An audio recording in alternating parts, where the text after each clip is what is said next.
সমস্ত কিছুকে জ্যান্ত জ্বালিয়ে দিলেও যে ব্যথা হবে না, আমার নবীকে একটু আঁচড় কাটলে তার থেকে বেশি কষ্ট হবে।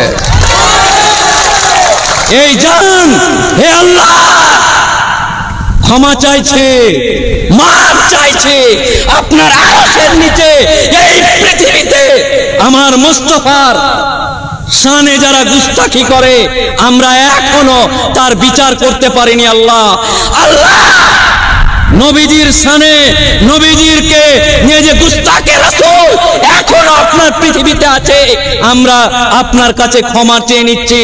সাতুলিয়াবাসী আমরা ক্ষমা চেয়ে নিচ্ছি, আল্লাহ তোমার কাছে আমাদেরকে মাফ করো। তোমার ভালোবাসার মানুষ, তোমার প্রিয় হাবিবের জন্য আমরা এখনো এই পৃথিবীর আরশের নিচে আপনার হাবিবকে যারা কটূক্তি করে সে এখনো এই পৃথিবীতে বিরাজ করছে। হে আল্লাহ, আল্লাহ আল্লাহ আল্লাহ ক্ষমা চাই, মাফ চাই সবার পক্ষ থেকে তোমার কাছে, আমরা তোমার রহম ভিক্ষা চাই। এই কুরুচিকর মন্তব্যের জন্য আমাদের কাছ থেকে তুমি রহম তুলে নিও না আল্লাহ। হে আল্লাহ, আন্দোলন হবে যতক্ষণ না ওর শাস্তি চায় গণতান্ত্রিক পদ্ধতিতে আইন মেনে, যতক্ষণ না সে দোষী শাস্তি হয়ে টানতে টানতে মহিলা পুলিশ দিয়ে জেলে না ফেলে দেয়। কিসের এত ওয়েট, কিসের এত আইনি কর্চমা, কিসের এত আইনি কুটকাচালি? একটাই শেষ কথা, কোন রকম তরফা চলবে না, একটাই তরফা। যে আমার নবীর শানে গুস্তাখি করে তাকে আইন অনুযায়ী টানতে টানতে নিয়ে গিয়ে বিচার হোক আমরা দেখতে চাই। আমরা দেখে নিলে আমরা নামাজের সিজদাতে আল্লাহর কাছে ক্ষমা চেয়ে নিব যে আমি বেঁচে আছি, আমরা বেঁচে আছি, তোমার বান্দারা বেঁচে আছে। আর তোমার প্রিয় হাবিবকে কেউ গালিগালাজ করেছে, কুরুচিকর মন্তব্য করেছে, আমরা ক্ষমা চেয়ে নিব আল্লাহর কাছে। কিন্তু তার সাথে সাথে নূপুর শর্মার মতন মহিলাকে আমরা দেখতে চাই সে জেলে গিয়ে আইনি কটকটালিতে এবং আইনি প্যার পেঁচে মারতে মারতে সে যেন জেলে শাস্তি ভোগ করছে। এবং আগামী দিন অত্র এলাকার সাধারণ মানুষকে বলছি, এর আগেও আপনাদের সামনে এসে কাঁদতে কাঁদতে বলে গেছিলাম এক আপনাকে হতেই হবে। কিছুদিন আগে বাসন্তীতে বলেছিলাম তৃণমূল করা মুসলমান হোক, কংগ্রেস করা মুসলমান হোক, সিপিএম করা মুসলমান হোক, রাস্তার জন্য ঝগড়া হবে, উন্নয়নের জন্য ঝগড়া হবে, পার্টি পলিটিক্স কে 5 ব্যাটারি টর্চ নিয়ে তার ভোটকে কেড়ে নিচ্ছে তখন অনেক কিছু হবে। কিন্তু যখন কমের কথা হবে, একত্ববাদের কথা হবে, নবীর কথা হবে, আল্লাহর কথা হবে, নিজের জাত নিজের কমের কথা হবে, কোনো মতেই তৃণমূলকে টাঙিয়ে দিয়ে আসতে হবে আলমারিতে, সিপিএম কে টাঙিয়ে দিতে হবে আলমারিতে, কংগ্রেসকে টাঙিয়ে দিতে হবে আলমারিতে, আইএসএফ কে টাঙিয়ে দিতে হবে আলমারিতে। তারপরেই যদি এই জায়গাতে অনেকেই আজকে আমাকে বলছে, আজকে কোন এক ভাই বলছে আপনাদের মধ্যে একতা অনেক বেশি, এই যে একটা কিছু হয়েছে হাওড়া আর অমুক জায়গায় নেমে গেছে সব লোকজন, কিন্তু আসল মনের কথা, আসল মনের ব্যথা তাদের সামনে প্রকাশ করতে পারলাম না যে আমরা এখনো কত ভাবে বিভক্ত।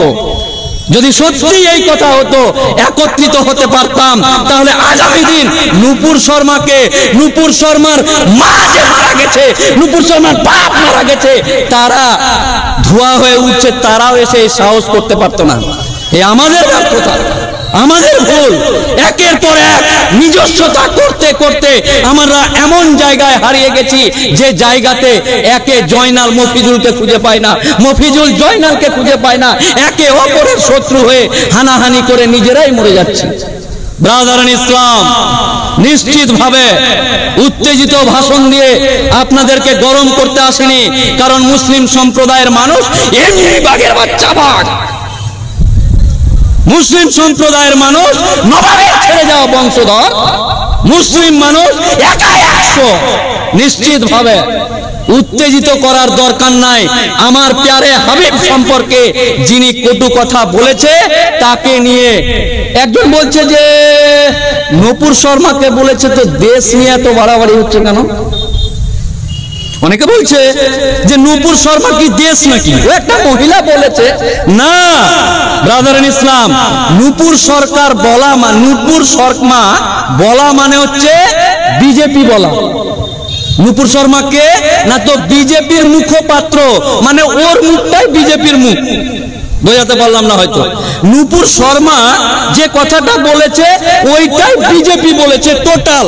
এই এলাকার যারা বিজেপি করে তারা, নরেন্দ্র মোদী, অমিত শাহ, যোগী মোগী হগি ঘাগি যা আছে সবাই ওর মুখ দিয়ে বলেছে, মানে ও মুখপাত্র, অনেক বড় পাত্র, মুখপাত্র, তিনি বলেছেন। আর ও বলা মানে বিজেপি বলা, আর বিজেপি বলাই মানে এই দেশ শাসনকারী একটা রাজনৈতিক দল বলা। নিশ্চিত ভাবে নূপুর শর্মা বলেছে মানে দেশ বলেছে।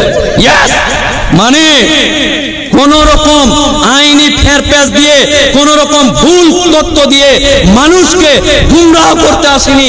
একটাই কথা, কোনো কথা নেই। কে কি কেন কি এত কিছুই বুঝি না, নূপুর শর্মাকে গ্রেফতার করে তার যোগ্য শাস্তি দাবি করছে। কোন ইতিহাস, কোন ভূগোল, কে করেছে, কার করেছে, কেন করেছে, কিভাবে করেছে, নো নিড। আর কত এত গজল, এত কীর্তন, এত সুর, এত সার, সব দিয়ে তো আজকে এই অবস্থা। নো সুর, নো তাল, নো কিছু, একটাই কথা, শাস্তি চাই। এত কবিতা সে গায়ে লাভ নেই। ইতিহাস, হ্যাঁ নিশ্চিত ভাবে জালসা জুলুস বিভিন্ন জায়গায় হয়, ইসলামী ইতিহাস ওলামা একরামরা আপনাকে শোনাবে। ওলামায়ে দ্বীন যারা আছে কোরআন ধরে হাদিস ধরে একের পর এক বক্তব্য দিয়ে ইসলাম কি করতে বলে, ইসলাম কি করতে বলে না, ইসলাম মানে কি, ইসলামের তরিকা কি, সব শেখাবে। আজকে আমরা ইসলাম শিখার জন্য নয়, ইসলাম করার জন্য নয়, আজকে আমরা একত্রিত হয়েছি আমার প্যারে হাবিব। এই আওয়াজে, একটা আওয়াজে বিশ্ব কাঁপিয়ে দেওয়া যায়। মুস্কান বলে একটা মেয়ে, মুস্কান বলে একটা মেয়ে মনে আছে? সবাই মোবাইলে দেখেছে, দেখেননি? ওই যে একটা মেয়ে অনেকগুলো নূপুর শর্মার চাস্তো ভাই চেপে ধরেছে, তখন ওই হিজাব পরে একাই বলেছিল নারায়ে তাকবীর আল্লাহু আকবার, মনে আছে? একটা আওয়াজে বিশ্ব কেঁপে যায়। এই সাতুলিয়ার বুক থেকে, দক্ষিণ 24 পরগনার ভাঙড়ের বুক থেকে আজকে এমন একটা আওয়াজ হবে যে আওয়াজে নরেন্দ্র মোদী অনেক দামি চেয়ারে বসে, ওই চেয়ারের পায়া যেন আজকে ভেঙে যায়। অমিত শাহ অনেক ওজন নিয়ে, অনেক শরীর নিয়ে যে চেয়ারটাতে বসে, ওই 4 পায়া চেয়ার যেন ভেঙে হুচুট খেয়ে পড়ে যায়। মোহাম্মদ যোগী, যা ভুল করে দিলাম, আদিত্যনাথ যোগী, ওর নাম আমি চেঞ্জ করেছিলাম, ও সবার নাম চেঞ্জ করে। উত্তরপ্রদেশে মামলার কাজে গেছিলাম, লাইভ করে বলেছিলাম, এই যোগী তুমি সবার নাম বদল করে দাও না, এটা থেকে ওটা, ওটা থেকে এটা, এটা থেকে ওটা। আমি ওপেন ফেসবুকে বলেছিলাম যে আজ থেকে তোর নাম আমি চেঞ্জ করলাম। কি নাম রাখলাম? মোহাম্মদ যোগী। অ্যাফিডেভিট করে পাঠিয়ে দেবো তোমার ঠিকানায়। তো নাম চেঞ্জ করা যোগী যেই জায়গায় বা যে চেয়ারে বসে এমন আওয়াজ হবে, অত্র এলাকায় বিভিন্ন রকম ডিআইবি, আইবি, সিআইডি যারা আছে তাদের কলমে যেন লিখে যে বাপরে বাপরে বাপ, সাতুলিয়ার লোকটি যে রেগে গেছে, বাপরে বাপ, তাদের নবীকে এরকম বলা ঠিক হয়নি নূপুর শর্মার। এই যে আইবি সাহেব আছে এখানে, ডিআইবি সাহেব আছে, এই যে এরকম একটা কম দামি 3 টাকার কলম নিয়ে সাদা পাতায় লিখছে কতজন এসছে, কতজন গেল, কে কে বক্তব্য দিচ্ছে, কোন কোন কড়া বক্তব্য দিচ্ছে। আমি বলতে চাই ওই আইবি সাহেব তার ক্যাপ্টেনকে যে বলেছিল যে দিল্লিতে গিয়ে মিছিল করো, ওই ক্যাপ্টেনকে যেন লিখে যে সাতুলিয়ার লোকটি প্রচন্ড রেগে গেছে একবারে, বাপরে বাপরে বাপ, জাত পাত পাটি পুটি সব ভুলে গেছে, ভুলে গিয়ে নবীর প্রেমে পাগল, পাগল হয়ে গেছে একদম।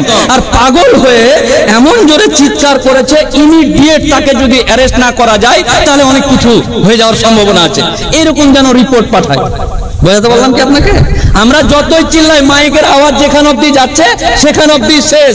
সরকারি কাগজ কলমে যেটা রিপোর্ট যাচ্ছে, আইবি সাহেব এবং ডিআইবি সাহেবকে বিনম্রভাবে এবং প্রশাসনের লোককে বলতে চাই, গণতন্ত্রটা এখনো মানে, ভারতবর্ষের সংবিধানটা এখনো মানে।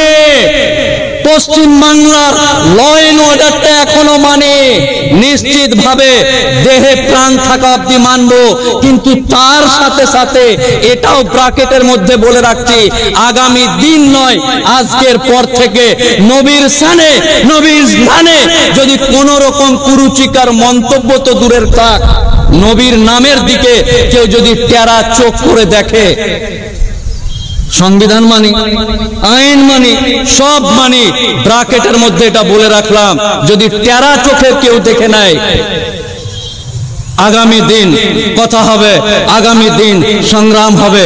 এর জন্য নিজের জান দিতে হলো। কিছুক্ষণ আগে একটা বোর্ড পড়েছিলাম, বলে দাও ওদেরকে,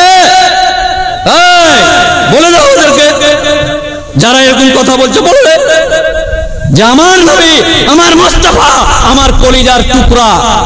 একজন বলছে যে আচ্ছা না বলেই দিয়েছে তো কি করা যাবে, আর কি করা যাবে মানে, এ ভাই এখন এই মুহূর্তে অন ক্যামেরাতে নুপুর শর্মার চাস্তো ভাই এসে যদি বলে এই সাতুরিয়া গ্রামের মানুষ তোমরা তোমার নবীর জন্য কি করতে পারো, আমি মুফাক্কিরুল ইসলাম বলছি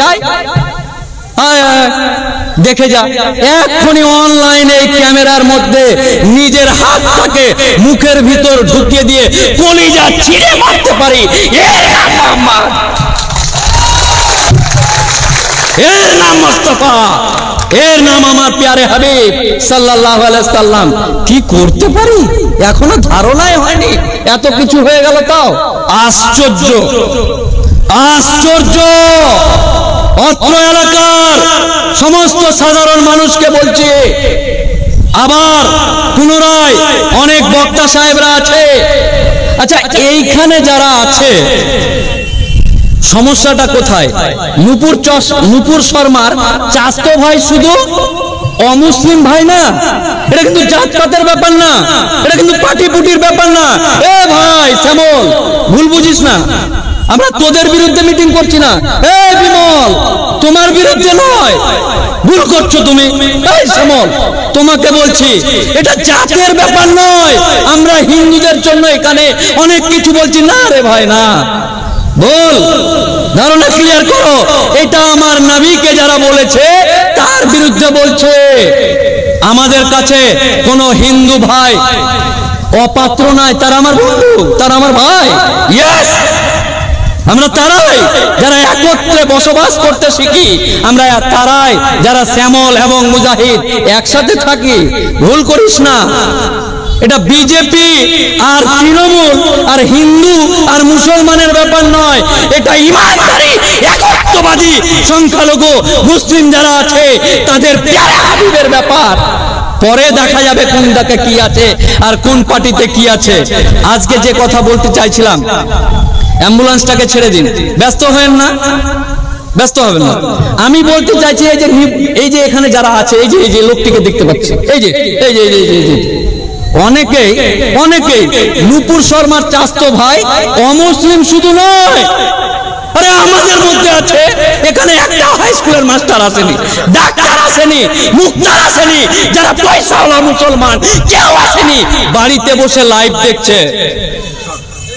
আশ্চর্য কথা, বোঝাতে পারছি না মনে হয়। এখানে একটাও পয়সাওয়ালা মুসলমান আসেনি পানের দোকানে। ভালোই বলছে উকিলটা, পাতলা শরীর তাও বলে মাইরি কি।